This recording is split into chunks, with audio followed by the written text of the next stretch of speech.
Assalamualaikum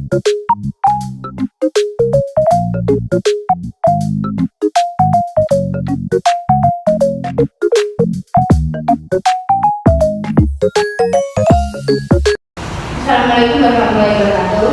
Waalaikumsalam warahmatullahi wabarakatuh. Morning everyone. Thank you for the opportunity given to us to express our opinions in today's debate. First, let you introduce yourself. We are from the voting. I am Nadia, person number 11, as the first speaker. And this is my name, which consists of Hafsah Indira Nurulika, person number 14, as the second speaker, and Farmina Tania Berdinasari, person number 36, as the third speaker. On this occasion, we will discuss about the motion school zonation system should be eliminated. The school zoning system is a policy that divides areas based on the distance between students, residents, and school. And eliminate in this context means completely abolishing this system and reverting to a competitive admission process.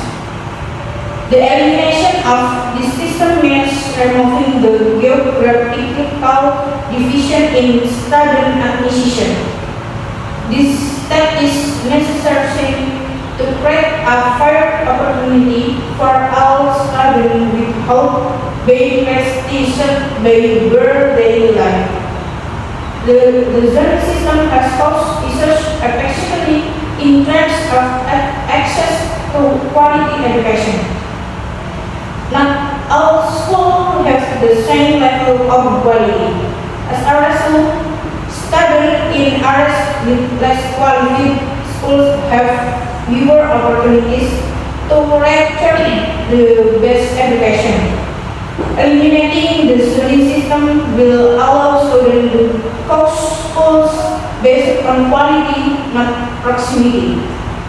This policy also impacts families' economies. Many parents feel compelled to spend extra money on renting or buying homes in parenting zonings to get their children into top school. This practice increases family expenses and can lead to activities such as falsity address. Therefore, we strongly support the elimination of the school zoning system to ensure equal access to quality education and reduce the negative impacts. Thank you. Good morning, everyone, ladies and gentlemen, members of this house. Thank you for the opportunity given to us to express our views in today's debate. First of all, allow me to introduce our team. I am Kirsten Tara, person number 18, as the first speaker. And my team, Nabila Yanadika, number present 24, as the second speaker. And Tri Aulia, members speaker, third speaker, and person number 35. As mentioned earlier by affirmative team, today's mention is the school zonation system should be eliminated. We as the opposition team strongly reject the mention and support maintaining the school zonation system. The school zonation system is the policy designed to provide equitable access to education by prioritizing student admission based on the distance between their residence and the school. It aims to improve fairness, reduce favoritism, and promote equality in education.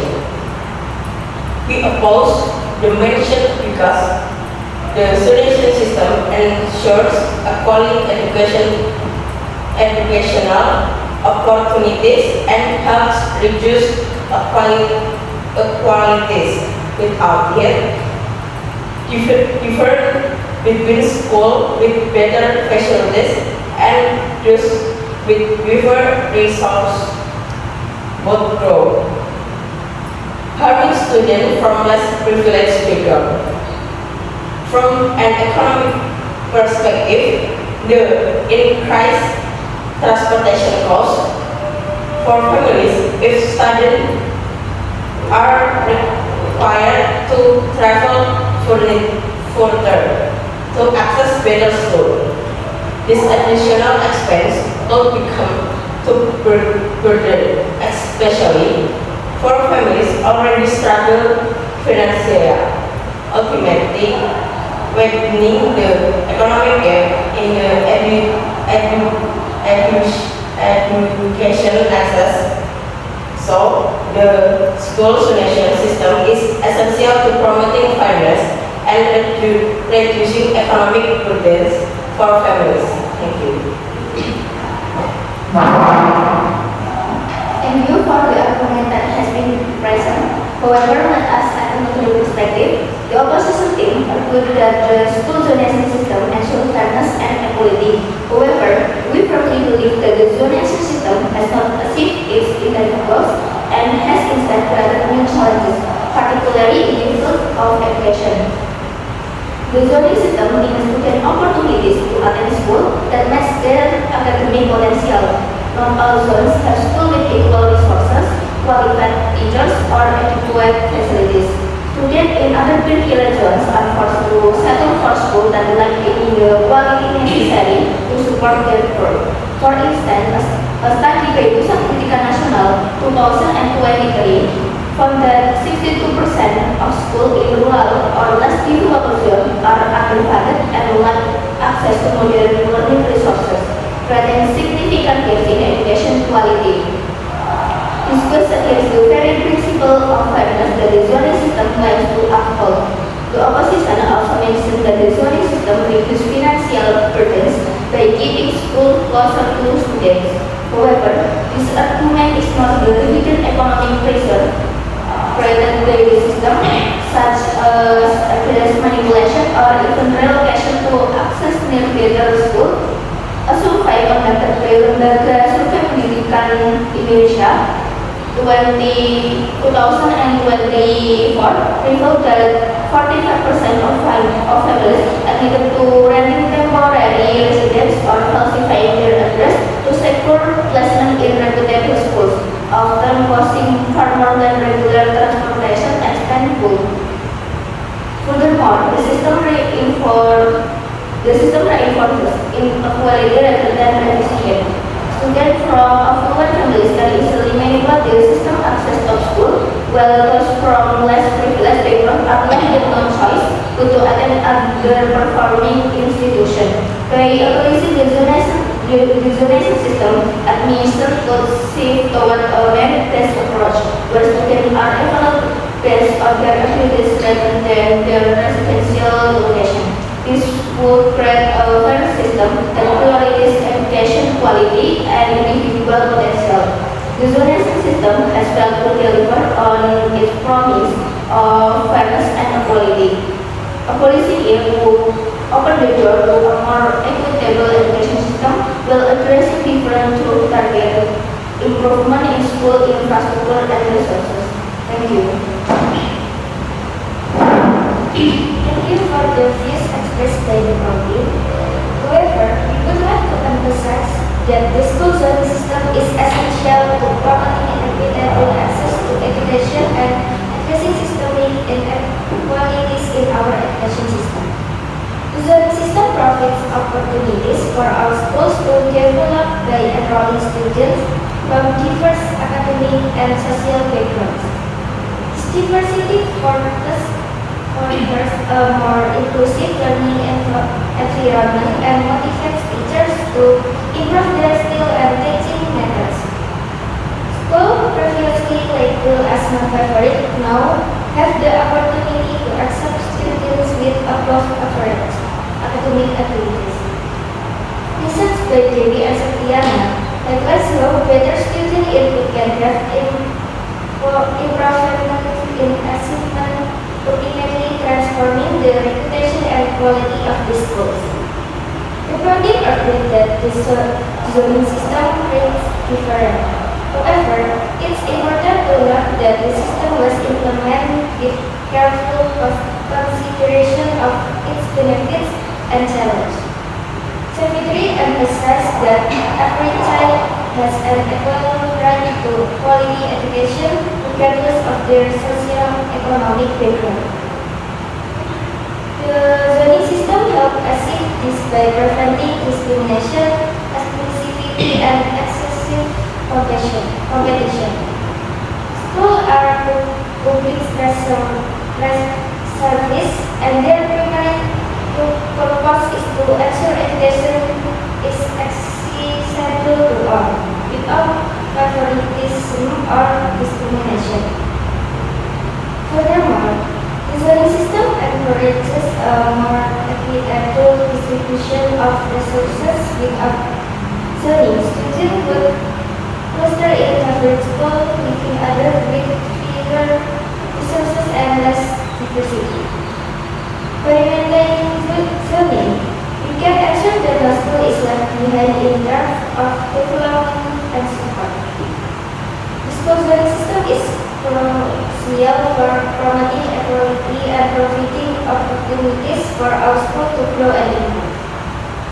Rather than eliminating it, we should focus on improving its implementation to address challenges such as address manipulation and resource gap. Thank you. Thank you for the opportunity to present our concluding argument. We respectfully disagree with the opposition view that the zoning system promotes fairness and quality improvement in education. First, let me address the claim made by opposition that argued that the zoning system ensures fairness and reduces inequality. Moreover, as your team has told, so the system has failed to achieve its goal. Instead of creating equal opportunities, it has delivered educational different by forcing students in underprivileged schools to attend school with poor resources, inadequate facilities, and unqualified teachers. This completely contradicts the fairness that the system claims to promote. The opposition also states the zoning reduces financial burdens because students can attend school closer to their goals. Well, this might sound reasonable. The reality tells a different story. Many families are forced to varsity, raise up, or relocate just to get their children into better school. This breaks into financial pressure that certain families and even encourages unethical practice. This problem solved that the zoning system is far from effective in addressing educational inequality. Your team has constantly argued that the zoning system is not the solution. It does not fix the root cause of inequality, such as the uneven distribution of resources and teacher quality. By eliminating the system, we can shift to a merit-based approach, allowing students to model family based on their potential, and giving them the opportunity to access better educational regardless of where they live. This would encourage schools to improve their quality of learning composition. In conclusion, the study system has failed to build on its promise. It is of promoting fairness. It has created new challenges for families and students. We firmly believe that abolishing the system and adopting a merit-based selection process is the key to creating a fairer and more effective education system.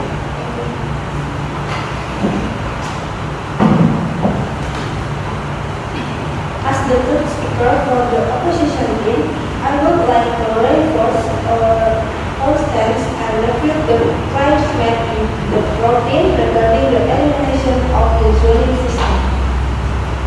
The protein argued that the zoning system perpetuates inequality and limits student potential.